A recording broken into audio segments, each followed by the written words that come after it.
اللہ نے ہمیں مقام انسانیت عطا فرمایا، اور یہ کیسا پیارا مقام ہے، کتنا پیارا اللہ رب العزت نے ہمیں منصب عطا فرمایا۔ میں ایک لطیفے کے طور پہ بات عرض کرنا چاہوں گا۔ علماء نے لکھا ہے کہ ایک شخص اپنی بیوی کے ساتھ گفتگو کر رہا تھا، اور دوران گفتگو اپنی بیوی کا حسن بیان کرنے لگا کہ تو بڑی حسین ہے، اور یہ فقہی کتابوں میں مسئلہ لکھا گیا ہے، ایک شرعی مسئلہ ہے، لیکن جس کو علماء نے اس طریقے پر لکھا کہ بیوی کی تعریف کر رہا تھا، تو بڑی حسین ہے، اللہ نے تجھے بڑا حسن دیا ہے، اور تعریف کرتے کرتے، مبالغہ کرتے کرتے وہ کہنے لگا انتی طالق ثلاثا ان لم تکونی احسن القمر،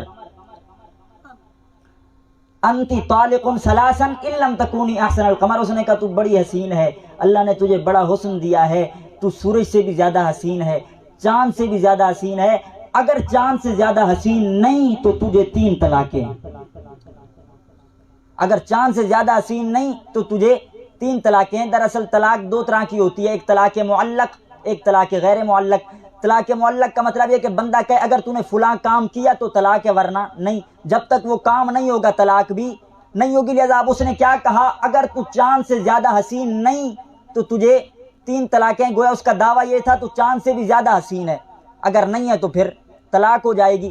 اب یہ بات کہہ تو بیٹھا، لیکن بعد میں خیال آیا کہ یہ کیا ہو گیا۔ اب فوراً علماء کے پاس گیا، علماء کرام سے مسئلہ پوچھا گیا، تو علماء کرام نے یہی جواب دیا جی طلاق تو ہو گئی، چاند سے زیادہ حسین کون ہو سکتا ہے۔ آج آپ کو اپنے محبوب کا حسن بیان کرنا ہو تو چاند کے ساتھ تشبیہ دیتے ہیں، کوئی اپنے محبوب کی رنگت اور حسن کو بیان کرنا چاہے تو چاند کا سہارا لیتا ہے، اور تو اپنے محبوب کو، اپنی بیوی کو چاند سے زیادہ حسین بتاتا ہے، یہ کیسے ہو سکتا ہے؟ لہذا طلاق ہو گئی۔ ایک عالم سے پوچھا، اس نے کہا طلاق ہو گئی، دوسرے کے پاس گئے، طلاق ہو گئی۔ الغرض وہ چلتے چلتے ایک عارف کی بارگاہ میں پہنچا، ایک اللہ والے کی بارگاہ میں پہنچا، کیونکہ عالم اور نظر سے دیکھتا ہے، اللہ والا اور نظر سے دیکھتا ہے۔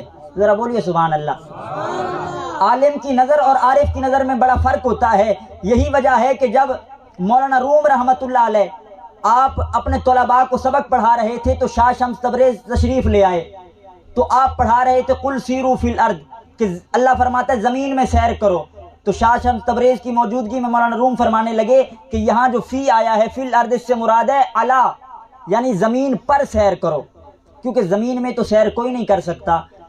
تو شاہ شمس تبریز فرمانے لگے کہ اے مولانا روم یہ کیسی بات کر رہے ہو، اللہ رب العزت نے جب فی الارض فرمایا ہے تو تم فی بمعنی علا کیوں کرتے ہو؟ یہاں پر بھی کیا کرو، فی الارض، کہ زمین میں سیر کرو۔ تو مولانا روم فرمانے لگے حضرت یہ کیسے ہو سکتا ہے، زمین کے اندر سیر کون کر سکتا ہے؟ تو حضرت شاہ شمس تبریز نے یوں غوطہ لگایا زمین میں اور دوسری طرف سے نکل کر آئے، فرمایا اللہ والے یوں زمین میں سیر کرتے ہیں، یوں زمین میں سیر کی جاتی ہے۔ اور پھر دوسری طرف مولانا روم رحمۃ اللہ علیہ اپنے تالاب کے اندر بیٹھ کر جو ہے تالاب کے قریب کتابیں پڑھ رہے تھے، یہ بڑا مشہور واقعہ ہے۔ تو اتنے میں شاہ شمس تبریز پوچھنے لگے مولانا این چیست، یہ کیا ہے؟ اب جو عالم ہوتا ہے اس میں بڑا غرور ہوتا ہے، پوچھا یہ کیا ہے؟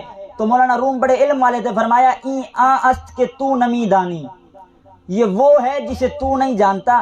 صوفیوں کا کیا کام کتابوں سے، تجھے کیا پتا یہ کتابیں کیا ہوتی ہیں، تجھے کیا پتا یہ کیا ہے؟ تو شاہ شمس تبریز جلال میں آئے، آپ نے وہ کتابیں اٹھائی اور ساری تالاب میں ڈال دیں۔ مولانا روم رونے لگے کہ میرا تو سارا علم ختم ہو گیا۔ جب حضرت شاہ شمس تبریز نے دیکھا کہ مولانا روم زیادہ رو رہے ہیں تو آپ نے فوراً تالاب سے کتابیں اٹھائیں، کتابوں کو یوں جھاڑتے جاتے، کتابیں اسی طرح محفوظ ہیں، کتابوں کو جھاڑ رہے، کتابیں محفوظ ہیں۔ تو اب مولانا روم فرماتے ہیں این چیست، یہ کیا ہے؟ تو آپ فرماتے ہیں این آ است کہ تو نمی دانی، یہ وہ فن ہے جسے تو نہیں جانتا، یہ اللہ والے ہی جانتے ہیں کیا ہے۔ این آست کہ تو نمی دانی، یہ وہ ہے جسے تو نہیں جانتا، کیونکہ عالم کی نظر اور ہوتی ہے، عارف کی نظر اور ہوتی ہے۔ اب وہ ایک اللہ والے کے پاس گیا کہ حضرت میں اپنی بیوی سے کہہ بیٹھا ہوں انتی طالق ثلاثا ان لم تکونی احسن القمر، اگر تو چاند سے زیادہ حسین نہیں تو تجھے 3 طلاقیں ہیں، حضرت اب معاملہ کیا ہوگا؟ آپ نے فرمایا کوئی طلاق نہیں ہوئی، کوئی طلاق نہیں، تیری بیوی باقی ہے۔ اب علماء نے کہا حضرت کوئی دلیل پیش کریں، کوئی جرا پیش کریں، یہ کیسے ہو سکتا ہے کہ طلاق نہ ہو؟ بندے نے کہا ہے کہ اگر تو چاند سے زیادہ حسین نہیں تو چاند سے زیادہ حسین کون ہوتا ہے؟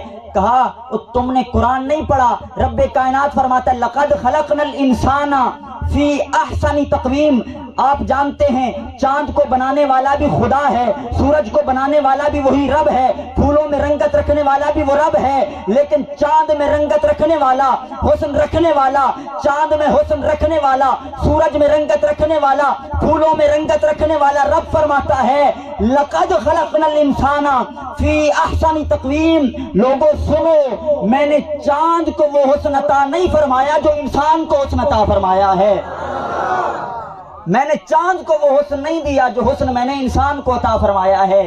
جب رب فرما رہا ہے کہ چاند حسین نہیں، حسین ہے تو انسان حسین ہے، تو پھر کیسے طلاق واقع ہو سکتی ہے؟ تو حاضرین محترم، انسان یہ اللہ کی سب سے حسین مخلوق ہے، اللہ نے کائنات میں سب سے زیادہ حسن عطا فرمایا ہے تو انسانوں کو عطا فرمایا ہے۔